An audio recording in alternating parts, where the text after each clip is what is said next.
Hola, soy Tomás Sosa. Quiero hacerte una pregunta que probablemente te has hecho 1000 veces. ¿De verdad el dinero puede comprar la felicidad? Mucha gente te dirá que absolutamente no. Pero ¿qué tal si te digo que esa no es toda la historia? Déjame explicarte. Imagina a alguien que está luchando contra una enfermedad grave. ¿Lo único que se interpone entre ellos y la recuperación? Dinero que simplemente no tienen. Ahora imagina que alguien interviene, por puro amor, y paga su tratamiento. ¿En ese momento se compra la felicidad? Absolutamente. Pero no se trata solo de la persona que recibe. El que da también siente una ola de alegría. Es como una chispa interior, paz, satisfacción, una sensación de conexión con algo más grande que ellos mismos. Eso, amigos míos, es la felicidad que el dinero puede crear, cuando se usa con amor y fe.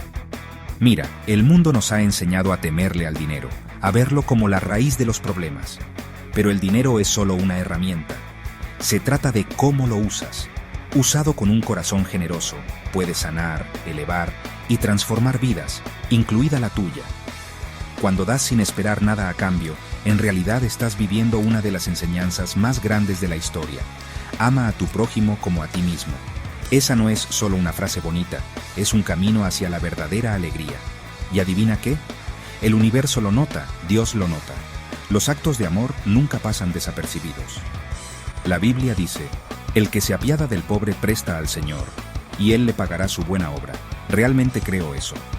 Porque nuestras verdaderas recompensas no vienen de los aplausos o el reconocimiento. Vienen de arriba, de un lugar más profundo. Aquí está la cosa. Mucha gente busca a Dios afuera, en lugares distantes o en grandes templos. Pero Dios no está lejos. Está justo ahí, en tu corazón, en tu bondad, en cada acto de compasión.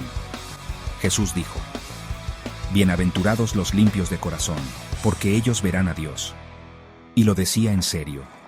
Cuando tu corazón está libre de envidia, odio y amargura, puedes sentir la presencia de lo divino en cada acto de amor que das. Así que la próxima vez que tengas la oportunidad de ayudar a alguien, hazlo. Deja que tu dinero sea un puente hacia la felicidad, no solo para ellos, sino también para ti. Porque cuando das con amor, abres la puerta a la verdadera alegría y te acercas un poco más al cielo, aquí en la tierra. Gracias por escuchar. Recuerda, la verdadera felicidad es un regalo que creas, cada vez que das con el corazón.